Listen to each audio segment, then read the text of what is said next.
অনেক ভক্তবৃন্দের চরণে আমার কোটি কোটি প্রণাম।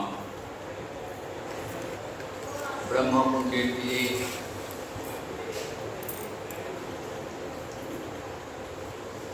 মহামুনি সুখদেব হরি কথামৃত পরিবেশন করেছেন। পরীক্ষিতকে উদ্দেশ্য করে বলছেন, মহারাজ,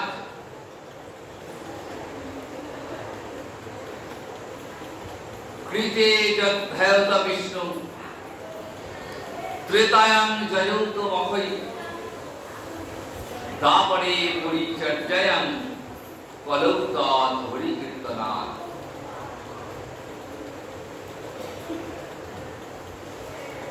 সমগ্র বিশ্ববাসীকে জানিয়ে দিলেন চার যুগের চারটি ধর্ম, সত্য, ত্রেতা, দাপর, কলি, চারটি যুগ, এবং এই চার যুগের চারটি ধর্ম রয়েছে।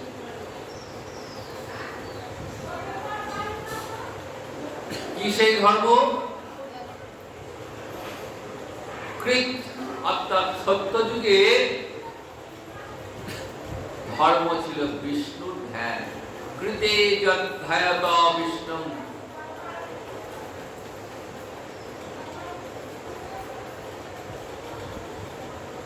সত্য যুগে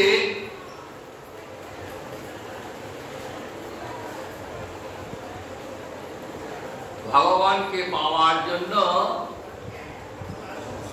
ধ্যানই ছিল একমাত্র পথ।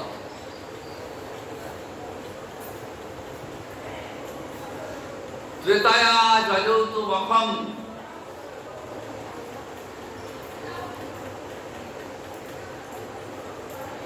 এরপরে এলো ত্রেতা যুগ। ত্রেতার কি ধর্ম? বললেন ত্রেতায়া যজত মখম,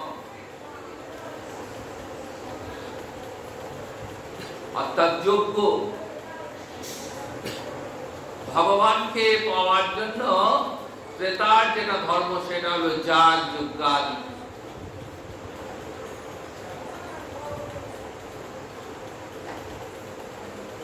দাপরে পরিচর্যায়াং, এরপরে হলো দাপর যুগ। দাপরে অর্চনা, ভগবান শ্রীহরির অর্চনা, এবং দাপরের পর কলি, বর্তমান যে কলি, সেই কলির ধর্ম হচ্ছে হরিকীর্তনাৎ। কলির ধর্ম কি? কলিতে হচ্ছে হরিনাম সংকীর্তন। হরে কৃষ্ণ কৃষ্ণ কৃষ্ণ হরে হরে, হরে রাম রাম রাম হরে হরে। কলিতে ত্রেতার ধ্যান নেই, সত্য যুগের ধ্যান নেই, ত্রেতার যজ্ঞ নেই। কেন নেই?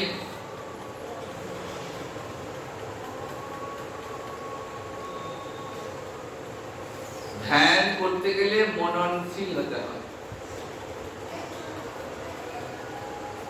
মনটাকে স্থির করতে হয়।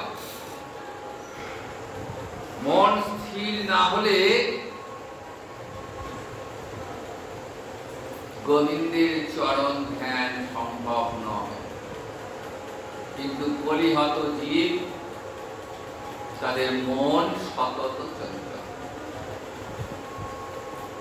বিষয় চিন্তায় সতত চঞ্চল।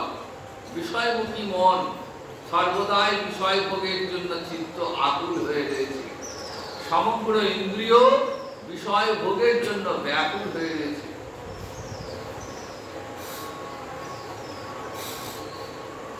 সুতরাং মন শান্ত নয়। মন কেমন করে শান্ত হবে? শ্রীমান মহাপ্রভু আমাদের শেখালেন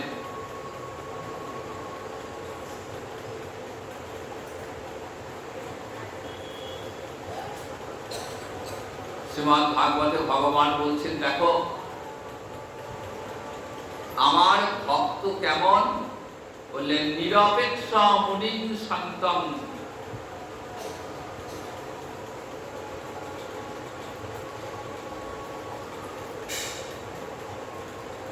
নিরপেক্ষ মানে আমার ভক্তের কোনো অপেক্ষা থাকবে না, কোনো কিছুর অপেক্ষা থাকবে না।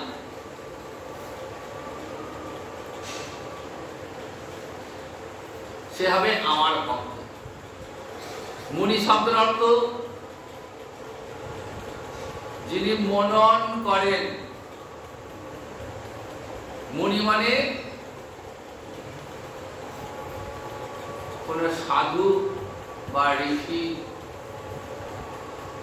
শুধু নয়, যিনি সতত মনে মনে গোবিন্দ চরণ চিন্তা করেন তিনি মুনি। বাহ্যিক আচরণে নয়,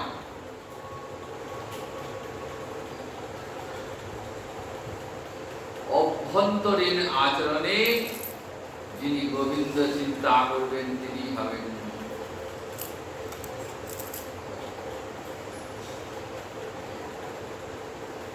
শান্ত বলেন আমার ভক্ত হবে শান্ত। মন কার শান্ত হয়েছে, বললেন যার মন গোবিন্দ চরণ স্পর্শ করেছে সেই হচ্ছে শান্ত।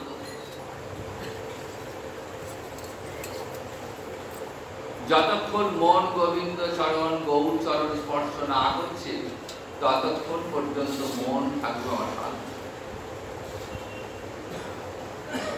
শ্রীমদ্ ভাগবতে কপিল দেব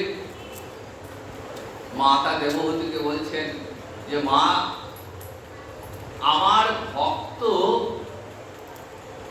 কেমন জানো, মদ্গুণ শ্রুতিমাত্রেণ ময়ি সর্ব গুহাশয়ে মনোগতির অবিচ্ছিন্না যথা গঙ্গাম ভস অম্বুধ। মদ্গুণ শ্রুতিমাত্রেণ বললেন আমার কথা শ্রবণ মাত্রই, কপিল দেব হচ্ছেন ভগবানের একটি অবতার। তো সেই কপিল দেব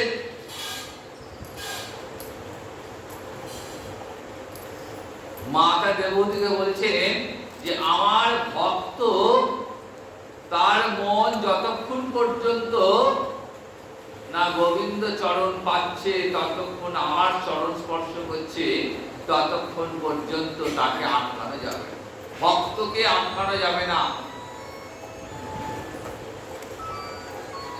এই মনটা এমনই, একবার যদি গৌরচরণ গোবিন্দ চরণের দিকে ধাবিত হতে শুরু করে না, তাকে আটকাবার আর কোনো উপায় নেই।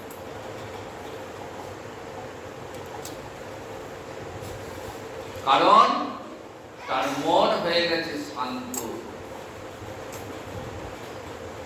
কেমন শান্ত না, শুধুমাত্র কৃষ্ণ চরণ চিন্তাতেই তিনি রয়েছেন, আর তার কোনো দিকে তার বাসনা নেই, কামনা নেই। যাবতীয় কামনা বাসনা ত্যাগ করে তিনি সমস্ত দেহ মন ইন্দ্রিয় গোবিন্দ চরণে সমর্পণ করে দিয়েছেন।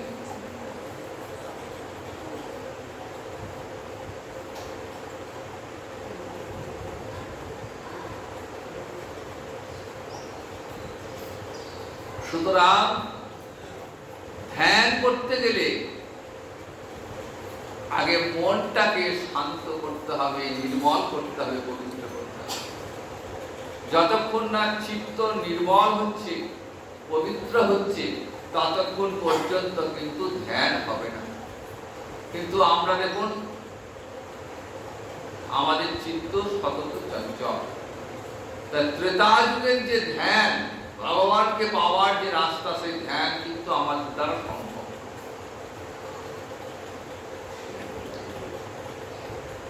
ত্রেতায়া যজত মখম, ত্রেতা যুগে যাগ যজ্ঞাদি প্রচলন ছিল। যাগ যজ্ঞের দ্বারা শ্রী বিষ্ণুর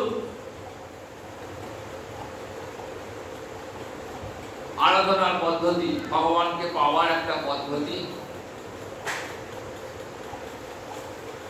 কিন্তু সেই যাগ যজ্ঞ সেটাও কলিতে সম্ভব নয়। কারণ যাগ যজ্ঞের জন্য যে জায়গার প্রয়োজন সেই জায়গাটা কিন্তু আমাদের নেই।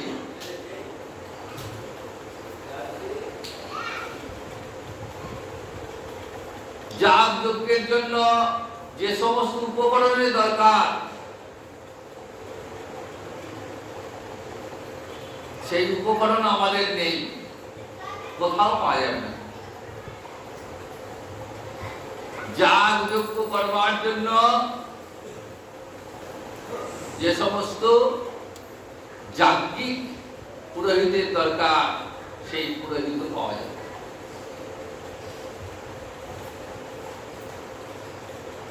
এগুলি সেই সময় ছিল। ধীরে ধীরে যুগের নিয়মে, কালের নিয়মে পরিবর্তন হতে হতে, বিবর্তন হতে হতে একদিন সব সেগুলো হারিয়ে গেছে।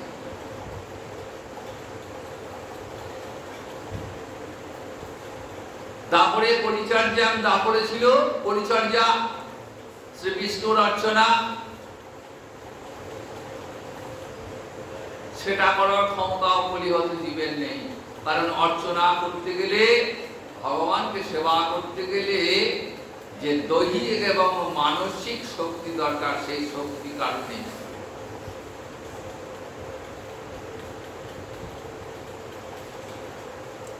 কোন অমেধ্য ভোজন করে ভগবত সেবা চলে না।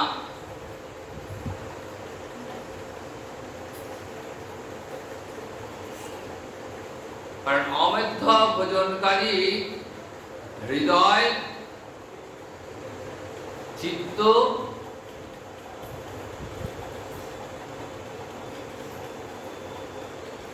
রজগুণে এবং তমগুণে সমৃদ্ধ। ভগবত সেবা করতে গেলে সত্যগুণে গুণান্বিত হতে হবে। দেখবেন গীতায় রয়েছে 3 প্রকার আহারের কথা: সাত্ত্বিক, রাজসিক, তামসিক। আহারের উপর কিন্তু সমস্ত কিছু নির্ভর করে। সাত্ত্বিক আহারে কি হয়? মনটা শুদ্ধ হয়, চিত্তটা নির্মল হয়। রাজসিক এবং তামসিক আহারে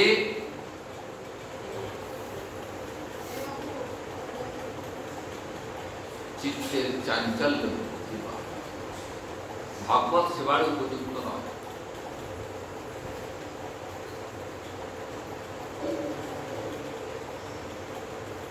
সুতরাং সেই অর্চনা করার ক্ষমতা, বন্দনা করার ক্ষমতা আমাদের নেই।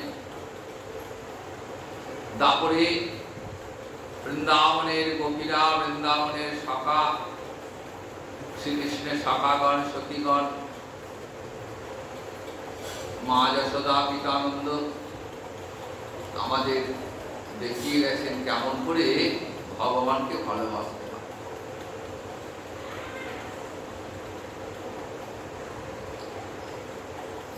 ভগবানকে কেমন করে ভালোবাসতে হয় দেখুন। বাৎসল্য রসের মূরতি মা যশোদা কেমন করে ভালোবেসেছেন দেখুন।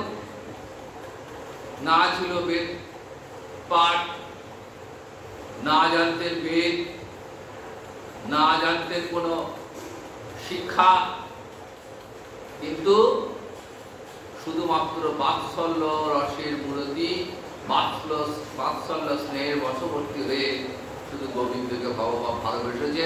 ভগবান জ্ঞানে নয়, নিজ পুত্র জ্ঞানে। এই ভালোবাসা কি আমাদের আছে? আমরা পারবো এমন ভালোবাসতে? পারবো।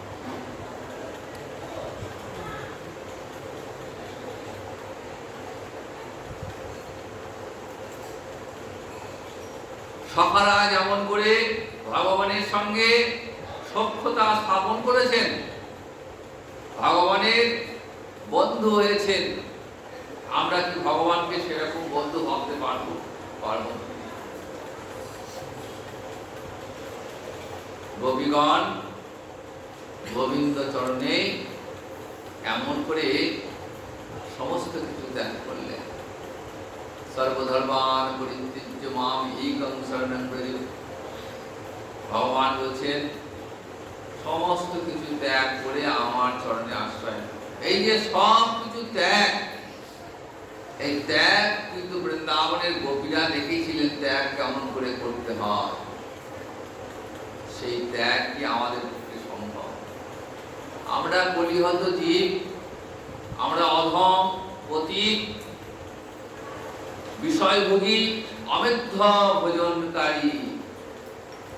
আহারে শুদ্ধি নাই তো মন কেমন করে শুদ্ধি হবে? তাই সেই কলিহত জীবকে কৃপা করবার জন্য ওই দাপরের কৃষ্ণ ভগবান তিনি জীব উদ্ধারের জন্য রাধারানীর প্রেম সুধা মিশ্রিত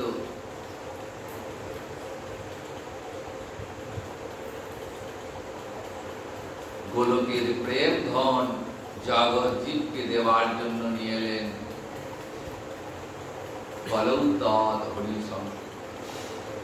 হরিনাম সংকীর্তন, গোলকের প্রেম ধন, গোলকে গোপনে লুকায় রয়েছে এই প্রেম ধন। সেই প্রেম ধনকে নিয়ে এলেন কোথায়? ধরণীতে নিয়ে এলেন। কেন? নিজে আস্বাদন করবেন আর কলিহত জীবকে দেবেন, যেটা আর কোন যুগেই দান করেননি। একমাত্র কলিহত জীবের জন্য নিয়ে এলেন সেই অমূল্য ধন। কি বললেন? যে কলিহত জীব, তোমরা না পারবে ধ্যান করতে, না পারবে যাগযজ্ঞাদি করতে, না পারবে অর্চনা করতে, তাই তোমাদের জন্য নিয়ে এলাম সহজ সরল যুগ ধর্ম। শুধু এইটুকু পালন করলেই তোমাদের মুক্তি লাভ হয়ে যাবে। কি করতে হবে?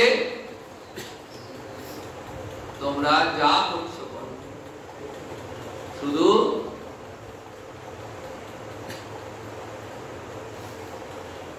একবার মন থেকে, শুধু একবার হরে কৃষ্ণ কৃষ্ণ কৃষ্ণ হরে হরে, হরে রাম রাম রাম হরে হরে। এই মধুমাখা হরিনাম হাততালি দিয়ে ঘরে বসে একবার তোমরা একবার শুধু বলো। একবার বললেই তোমাদেরকে উদ্ধার করবার জন্য ভগবান এগিয়ে আসে, কৃপা করবার জন্য তিনি এগিয়েই আছেন। শুধু আমরা এগোতে পারছি না, আমরা যেতে পারছি না। একবার যদি যেতে পারি, আমরা এক পায়ে বলে ভগবান 3 পায়ে এগিয়ে আসবেন, কারণ তিনি কৃপার মূরতি। অন্যান্য অবতারে এত কৃপা হয়নি। গৌরাঙ্গ অবতারে যে কৃপা, সেই কৃপা কিন্তু অন্যান্য অবতারে হয়নি। তাই কৃপার মূরতি হয়ে তিনি কৃপা করবার জন্য আমাদের মাঝেই তিনি এসেছেন। কেমন কৃপা দেখুন! কপট সন্ন্যাসী বেশ ধারণ করেছেন, স্বয়ং ভক্ত হয়েছেন। ভক্তি আস্বাদনের জন্য স্বয়ং ভক্ত সেরেছেন। জগৎজীবকে দেখাচ্ছেন যে দেখো কৃষ্ণ নামের কেমন মাধুর্য। একবার এই নাম উচ্চারণ করলেই জীবের মুক্তি লাভ হয়ে যাবে। তবে সেটা নিজেকে কিভাবে আস্বাদন করতে হবে। পিত্তরোগীর জিহ্বা যেমন, পিত্তরোগীকে যদি মিছরি দেওয়া হয়, তাহলে সেই মিছরিটা তার জিহ্বাতে তেতো লাগবে।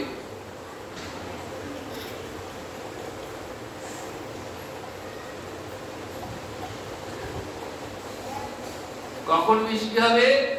যখন চুষতে চুষতে চুষতে চুষতে আস্তে আস্তে আস্তে আস্তে তার স্বাদ ফিরে আসে। আমাদের জিহ্বাটাও সেরকম। বিষয় পিত্তরোগে দূষিত হয়ে রয়েছে। বিষয় এই জিহ্বাতে, এই ইন্দ্রিয় দিয়ে সর্বদাই বিষয় ভাবনা করছি, তো ভাবতে ভাবতে ভাবতে ভাবতে আর কৃষ্ণ নাম যেন মুখে উচ্চারণ করলেও সেই আস্বাদটা আসছে না, সেই মাধুর্য আমরা উপলব্ধি করতে পারছি না। কি করে হবে? বললেন বারবার, প্রতিদিন, প্রতিনিয়ত মনে মনে মনে মনে হরিনাম সংকীর্তন করো। প্রথম প্রথম লজ্জা লাগবে, সবারই সামনে জোরে জোরে বলতে, উচ্চারণ করতে লজ্জা লাগে। মনে মনে করো, ঘরে বসে করো, খাইতে শুইতে নাম যথা তথা লয় রে, দেশ কাল নিয়ম নাহি সর্বসিদ্ধি হয়। এই নাম এমন নাম যে কোনো নিয়ম কানুন কিছু নেই, যেখানে খুশি যেমন ভাবে খুশি তুমি হরিনাম করো, যেভাবেই করো না কেন তোমার সিদ্ধি লাভ হবে।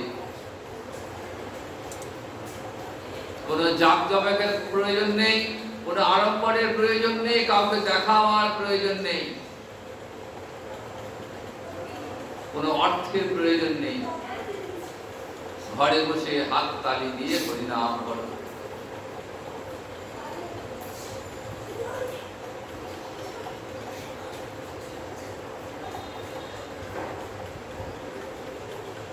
শুকদেব বলছেন, মহারাজ,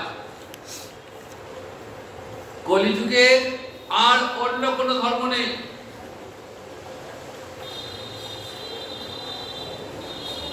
সত্য যুগে ধর্মের 4টে পা ছিল, দাপরে একটা পা কমে গেল, 3 পা। ত্রেতায় দাপরে, যখন দাপর এলো তখন আরেক পা চলে গেল, 2 পা হয়ে গেল। আর কলিতে ধর্ম 1 পায়ে দাঁড়িয়ে রয়েছে। তাই সেই বর্তমান কলিযুগ, এই কলিযুগে একমাত্র হরিনাম সংকীর্তন হলোই কলির ধর্ম। শুকদেব উচ্চ কণ্ঠে জগৎবাসীকে শুনিয়ে দিলেন যে কলিকালে একবার কৃষ্ণ নামে জীবের মুক্তি হয়, একবার হরিনাম করলেই জীবের মুক্তি লাভ হয়ে যাবে। শ্রীমদ্ ভাগবতের 6ষ্ঠ স্কন্ধের অজামিল উপাখ্যান।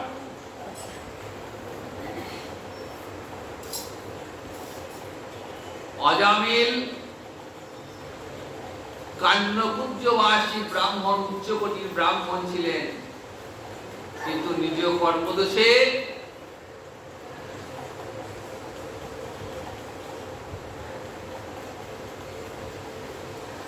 তিনি নিকৃষ্ট জীবে পরিণত হলেন।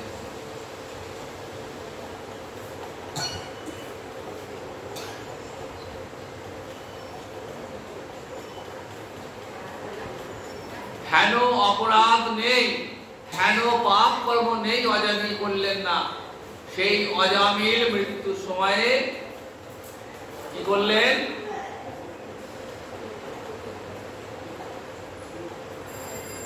নারায়ণ নামটি উচ্চারণ করলেন। তাও ভগবানকে ডাকলেন না, নিজের পুত্রের নাম রেখেছিলেন নারায়ণ, নিজে রাখেননি। লোমশ নামে এক মুনি, তিনি রোগ মুক্ত হয়ে কৃপা পরবশ হয়ে পুত্রকে আশীর্বাদ করেছিলেন, অজামিলের ছোট পুত্রকে, এবং বলেছিলেন এই পুত্রের নাম হবে নারায়ণ। যখন মৃত্যু শয্যায় শায়িত অজামিল, শিয়রে মৃত্যু, অজামিল দেখছেন 4 জন যমদূত এসে হাজির।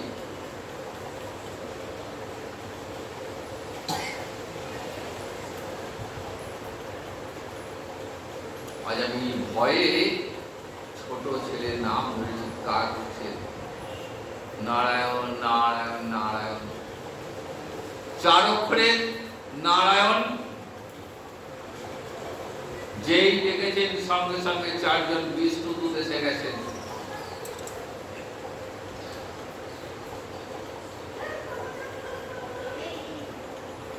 যমদূত দেখে বলছেন, তোমরা কে? বলেন, আমরা বিষ্ণুদূত। তোমরা কে? বলছে, আমরা যমদূত, আমরা যমরাজার দূত। তোমরা এখানে এসেছো? বিষ্ণুদূত জিজ্ঞেস করছেন। বলছেন, কেন? এই পাতকী, এই পাপী ব্যক্তিটাকে যমালয়ে নিয়ে যাব। বলছেন, না, সে অধিকার তোমাদের নেই। আমরা বিষ্ণুলোক থেকে এসে আমরা বিষ্ণুলোকে নিয়ে যাব। এ কি পাপ করেছে? এর তো কোনো পাপ নেই। যমদূত কোন অবাক হয়ে গেলে, সে কি সারা জীবনে যার এত পাপ, তার পাপ নেই বলছে? যমদূতের কাছে ফিরে গেলেন, যমরাজার কাছে ফিরে গেলেন যমদূতরা। বলছেন, প্রভু, ওই অজামিল নামের মৃত ব্যক্তিকে আনতে গেলাম, কিন্তু দেখলাম 4 জন বিষ্ণুদূত হাজির, তারা নিয়ে যাচ্ছেন। যমদূত বলছেন, তা তো হওয়ার কথা নয়, ওর তো পাপের ভাড়া পূর্ণ হয়ে গেছে, হেন পাপ নেই জীবনে করেনি।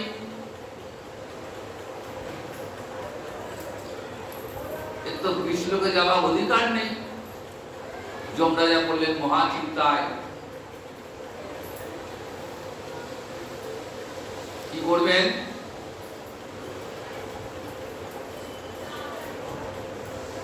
ছুটলেন বিষ্ণুলোকে ভগবান শ্রীকৃষ্ণ। প্রভু, যে ব্যক্তিকে আপনার এই বিষ্ণুকে ঠাঁই হয়েছে, সে তো মহাপাতকী, হেন অন্যায় পাপ নেই সে করেনি, তার তো প্রভু নরকে যাওয়া উচিত ছিল। ভগবান বিষ্ণু বলছেন, দেখো যমরাজ, তুমি হয়তো জানো না, এই ব্যক্তি মৃত্যুর পূর্বে আমাকে স্মরণ করেছে এবং মৃত্যুর সময় আমার নাম স্মরণ করবার জন্যই তার এই বিষ্ণুলোক প্রাপ্তি হয়েছে।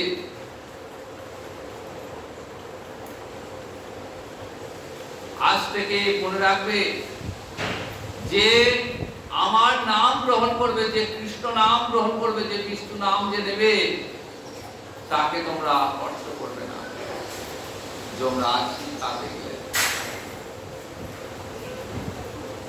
যমরাজ যমদূতকে আদেশ দিলেন, শোনো, আজ থেকে তোমরা কোনো বিষ্ণু ভক্তর গায়ে তোমরা হাত দেবে না। যেখানে কৃষ্ণ নাম হবে, যেখানে বিষ্ণু নাম উচ্চারিত হবে, সেখানে তোমরা যাবে না। তাহলে দেখুন, অজামিলের তো পাপের শেষ ছিল না। পিতামাতাকে দেখেনি, চুরি ডাকাতি রাহাজানি করেছে, ঘরে স্ত্রী পুত্র থাকতো, সেই স্ত্রী পুত্র ত্যাগ করে অন্য এক নারীকে বিবাহ করে অপরাধের শেষ ছিল। কিন্তু ওই মৃত্যুকালে একবার শুধু নারায়ণ নাম উচ্চারণ করেছিলেন। তাহলে নামের কেমন মহিমা দেখুন। ত্রেতা যুগে হনুমান শুধু সাগর পার হলেন শুধুমাত্র রাম নাম উচ্চারণ করতে করতে। নামের কেমন মহিমা দেখুন। রাম নাম উচ্চারণ করতে করতে সাগর পার হয়ে গেলেন, লঙ্কায় পৌঁছে গেলেন। প্রহ্লাদের পিতা হিরণ্যকশিপু প্রহ্লাদকে অগ্নিতে প্রবেশ করিয়েছেন। প্রহ্লাদ শুধু মনে মনে বিষ্ণুকে স্মরণ করছে। তাহলে কৃষ্ণ নামের কেমন মহিমা কলিতে ঠাকুর হরিদাসের পিঠে বেত্রাঘাত করছে। কাজীর সহিত তুলো হরিদাস শুধু মুখে হরিনাম সংকীর্তন করছে, কাজীর অঙ্গে এতটুকু আঘাত। কাজী নামের এমন মহিমা আর অন্য কোন যুগে নেই। একমাত্র কলিযুগ হলো নামের যুগ। কলিযুগে একমাত্র হরিনামে জীবের মুক্তি হয়ে। কিন্তু নামটাকে যেন প্রাণ দিয়ে মন দিয়ে যেন মুক্তি করে। লোক দেখানো নাম নয়, অন্তরে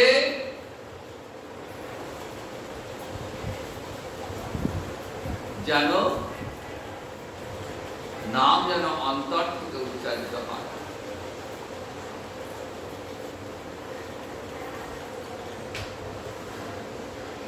পরীক্ষিত বলছেন যে হে মুনিবর,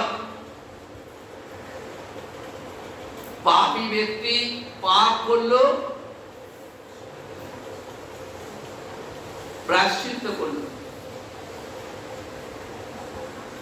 আবার প্রায়শ্চিত্ত পর আবার পুনরায় গিয়ে পাপ করলো, তাহলে এটা আমরা প্রত্যক্ষ দেখেছি। এটা কেমন বললেন? কুঞ্জর শৌচবন, হাতি স্নানের মতো। হাতি কাদা মেখে, গায়ে কাদা মেখে স্নান করে এলো, স্নান করে উঠে এসে আবার যদি কাদা দেখলো, আবার কাদা মাখতে লেগে গেল। হাতির স্নান যেমন নিরর্থক, পাপী প্রায়শ্চিত্তটাও সেই রকম। সুখদেব বলছেন ঠিক বলেছেন মহারাজ, পাপ সেটা একটা যেমন কর্ম, প্রায়শ্চিত্ত একটা কর্ম। সুতরাং একটা কর্মের দ্বারা আর একটা কর্মের আত্যন্তিক ধ্বংস হয় না। শোনো মহারাজ, তাহলে জ্ঞান হলো যথার্থ প্রায়শ্চিত্ত। জ্ঞান, বাঁশের ঝাড়ে আগুন লাগলে বাঁশ যেমন পুড়ে ছাই হয়ে যায়, আবার বর্ষাকালে জল পেলে আবার ওই বাঁশের থেকে আবার নতুন বাঁশ জন্মায়। জ্ঞান হচ্ছে সেই রকম। জ্ঞানের আগুনে কি হয়?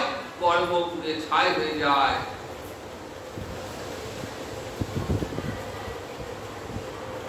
জ্ঞানের আগুনে কর্ম পুড়ে ছাই হয়ে যায়।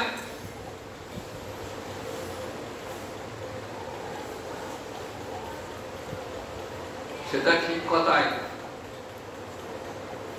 কিন্তু ওই যে বললাম, বাঁশের ঝাড়ে আগুন লাগলে বাঁশ পুড়ে যায় ঠিকই, বর্ষাকালে বৃষ্টি হলে আবার সেই বাঁশের মূল থেকে অঙ্কুরোদ্গত হয়। তার ফলে কি হয়?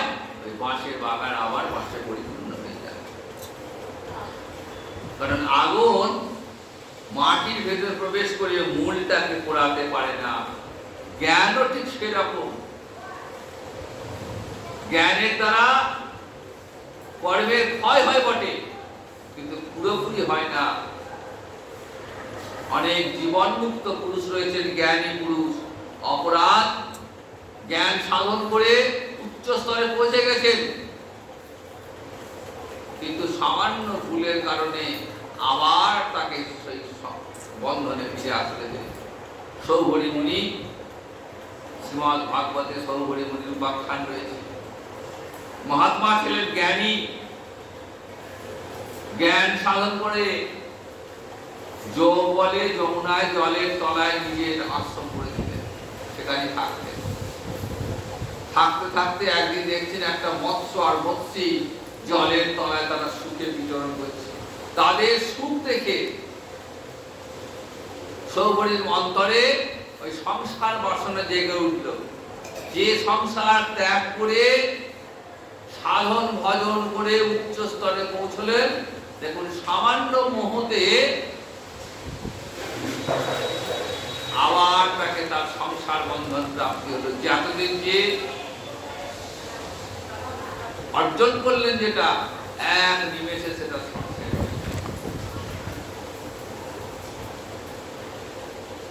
তাই জ্ঞানের দ্বারা আত্যন্তিক ধ্বংস হয় না।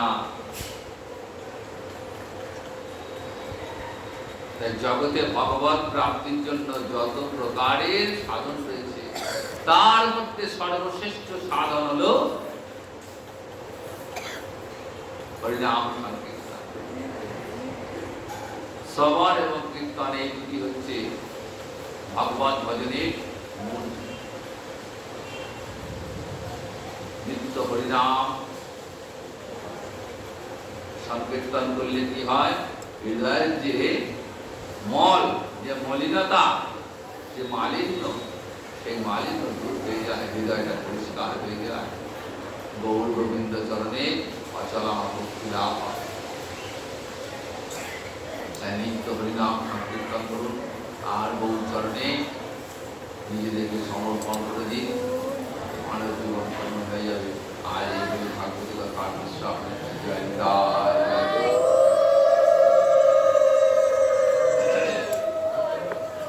জয় জয় রাধে কৃষ্ণ গোবিন্দা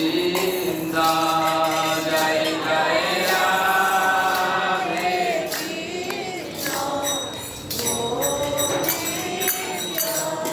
জয় জয় শ্যাম